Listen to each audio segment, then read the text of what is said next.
आज press club Dehradun में राज्य के जन संगठनों, विपक्षी दलों एवं मजदूर संगठनों ने एक प्रेस वार्ता द्वारा राज्य सरकार की नीतियों पर गंभीर सवाल उठाए।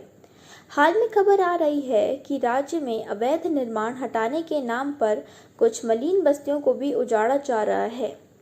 प्रेस वार्ता द्वारा वक्ताओं ने सरकार को याद दिलाया कि सत्ताधारी दल और राज्य सरकार ने जुलाई 2021 में राजधानी भर विज्ञापन लगाया, अन्य कर घोषित किया था कि उन्होंने अध्यादेश का नवीनीकरण कर राज्य में सारे मलिन बस्तियों को सुरक्षा दिया।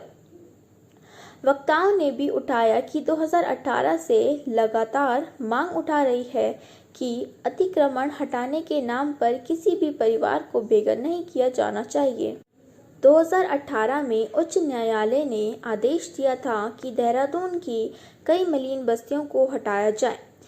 जन आंदोलन होने के बाद भी सरकार द्वारा अध्यादेश लगाया गया, जिसके अंतर्गत 3 साल के लिए बेदखली की प्रक्रिया निलंबित थी। मार्च 2021 में फिर आंदोलन होने के बाद सरकार ने घोषित किया कि अध्यादेश 3 साल तक और एक्सटेंड किया जा रहा है, लेकिन कुछ सप्ताहों से खबर आ रही है कि हल्द्वानी, देहरादून, रुद्रप्रयाग और अन्य जगहों में मलिन बस्तियों को उजाड़ा जा रहा है। जब तक अध्यादेश है, इस कार्रवाई पर रोक क्यों नहीं? वक्ताओं ने कहा कि आश्रय का अधिकार सरकार की जिम्मेदारी है। अतिक्रमण हटाने के नाम पर किसी भी परिवार को बेघर नहीं किया जाना चाहिए। किसी भी परिवार को बेघर करना बच्चों, बुजुर्गों, गरीबों और बीमार व्यक्तियों के लिए घातक हो सकता है, इसलिए इस पर कानूनी रोक होना चाहिए। इसके अतिरिक्त मजदूर और गरीब वर्ग को किफ़ायती आवास न मिलना यह सरकार की गलत नीतियों का नतीजा। जैसे मार्च 2021 में ही संयुक्त जन आंदोलन द्वारा मांग उठाई गई थी, सरकार पारदर्शी होने के साथ बस्तियों का नियमितीकरण करना चाहिए। जहां पर सरकार को लगता है कि बस्तियों को पुनर्वास करने की ज़रूरत है, प्रभावितों की सहमति से ही पुनर्वास की योजना बने और पुनर्वास स्थल की दूरी 5 किलोमीटर से ज़्यादा नहीं होनी चाहिए। निर्माण मजदूर कल्याण कोष द्वारा सरकार मजदूर हॉस्टलों की स्थापना करे, जहां पर मजदूर निःशुल्क रह सके। सरकार बस्तियों के निकट कम किराए पर भी आवास उपलब्ध कराएं, जहां पर मजदूर रह सकें। इस योजना के निर्माण मजदूरों के सरकारी सहमतियों या प्रोड्यूसर कंपनियों द्वारा किया जाए, जिससे व्यय भी कम होगा और लोगों को रोजगार भी मिलेगा। के द्वारा सर्वदलीय बैठक एक जनहित के बड़े जनहित के मुद्दे पर यहाँ पर आयोजित की गई। मैं उनका आभार व्यक्त करता हूँ।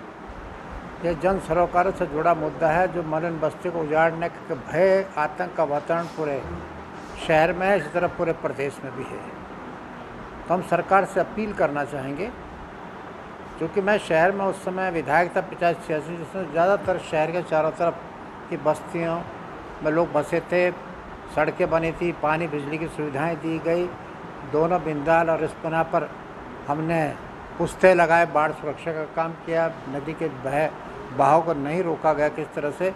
तो नगर निगम की ज़मीन थी, कुछ सीलन की ज़मीन थी, कुछ मेहंदी की ज़मीन थी, उसमें ये लोग बसे हैं और हज़ारों लाखों की संख्या में है। और जो गरीब घरों में काम करने वाले लोग हैं, चाहे घर में बर्तन मांज रहे हैं, कोई मजदूर है, कोई दिहाड़ी मजदूर है, कोई छोटे मोटे ठेकेदार है, वही लोग हैं हैंड टू माउथ, जो सुबह कमाते शाम को रोटी खाते हैं। और बहुत बड़ी तादाद देहरादून शहर में है, इस तरह पूरे प्रदेश में है।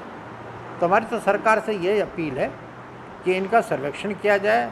जो हमारे विधायक राजकुमार जी की रिपोर्ट इनको नियमितीकरण करने की थी, उस रिपोर्ट का अध्ययन किया जाए, अनावश्यक रूप से इनको उजाड़ा जाए, वरना बहुत बड़ा उग्र आंदोलन होगा और सरकार से संभले नहीं संभलेगा।